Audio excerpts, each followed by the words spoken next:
Greetings everybody and welcome to another video, and today, life in the Wotv mines. Actually no, this is a bit of an editorial piece about, or I guess an opinion piece. It's some kind of piece of video where I want to talk about Wotv for the last couple months, and that dare I say that Wotv is kind of trying to turn things around in a good way.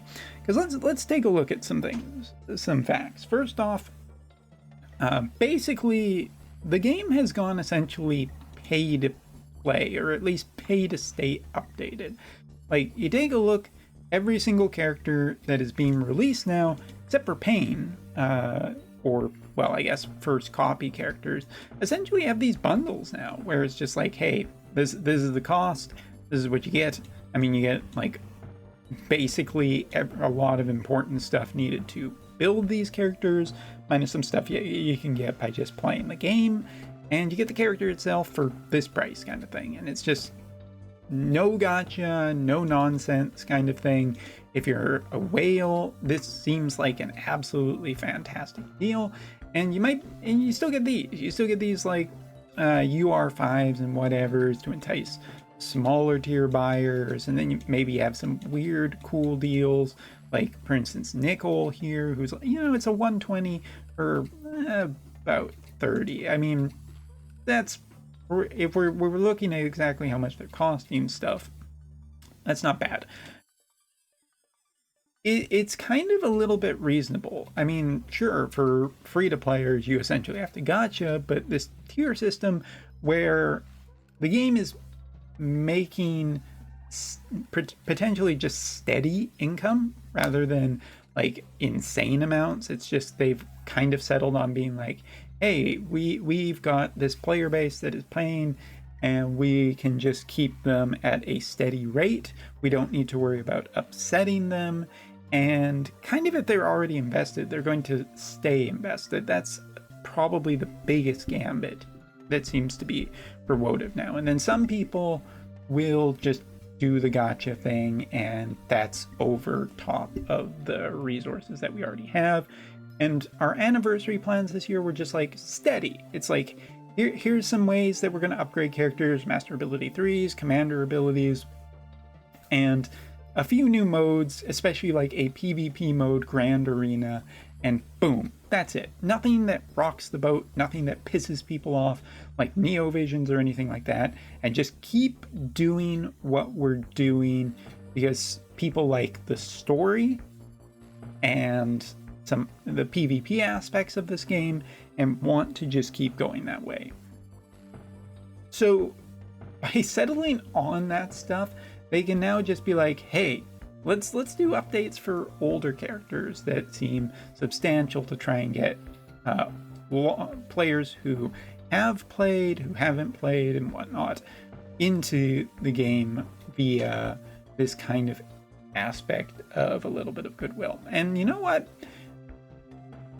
It seems totally okay and actually probably a good strategy. And I think, for me, who has been a pretty harsh critic of Wotv for, God, since its inception, I think. I mean, you can go back and watch the original videos and see if I was as cynical and maybe annoyed about some stuff back then, I guess, or, you know, just a critic of the game.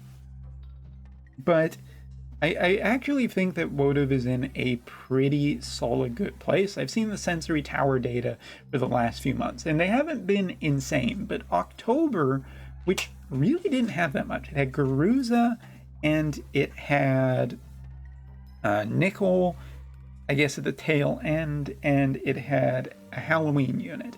That's really all it had, and the JP version and global version combined did about $1 million, which I don't know what the costs of this game are, but since they've chopped a bunch of stuff out, like, you know, potential of English VA, and kind of consolidated the whole game into one version, for a month like October that really didn't have any major collaborations, and the major collaboration it did have with Tactics was essentially just goodwill of like, here's a bunch of old characters and old BCs. We've upgraded the characters a ton, and they're some of them got really close to being borderline top characters in the game. I think that's about the best we could, and the game still did financially pretty well without, knowing its operating costs and everything. I'm not saying that this game is making hand over, just shitloads of money or anywhere close to the money that it probably was earlier on. And major collaborations, probably like the 10-2 collaboration this month, will be net benefits in combination with just anniversary deals. I think that's all well and good for where the game kind of should be aiming, because it's not going to be ever like a 30-year game like they kind of said. Even Brave Exvius is slowly dying off. Like JP's still going, but now the global version is gone, and I do intend to make a video about goodbye to FFB global sort of thing. That's still on my to-do list. But I think that really Wotv is in a really good spot right now, and with the announcement, I don't want to just show this one screen. I do want to show this, like, with 14 potentially being in the same way that the Tactics characters were handled. That's would just reinforce further what I'm already believing, which is that, hey, guess what? Wotv is actually in a pretty good place right now. I mean, free-to-players are getting months worth of polls, as well as like 3 selectable 120 units that are fairly up to date. The only way it could be better is if we get like a vision card banner sometime in the near future. But hell, even I, who am a long-term player, have really benefited. I got like Shrek now. I've got Ramada. I was able to pick 3 Luciel. I was able to pick 3 really new 100 cost characters that I didn't need to get elsewhere, and they were already built and everything.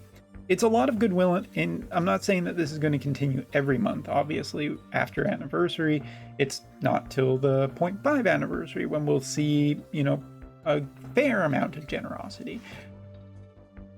But Tactics was really good.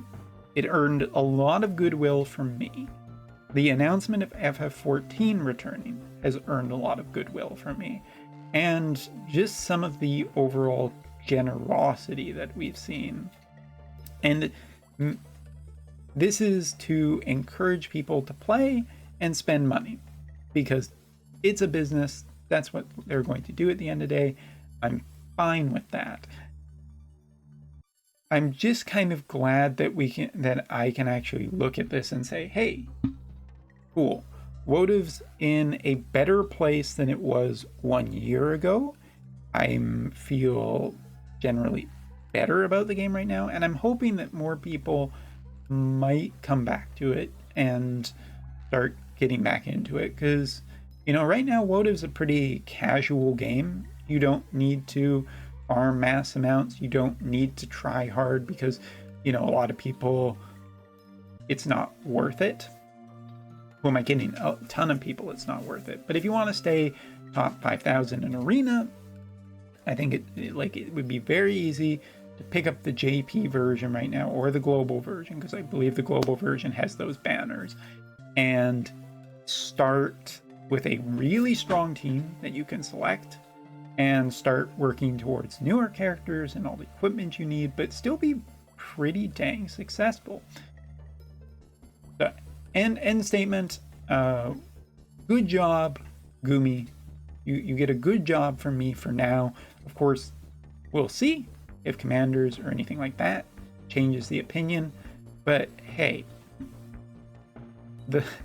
we've gotten, the last thing I'm going to end on is just this. I mean, if you look over here, Holo Vision cards, you can exchange them.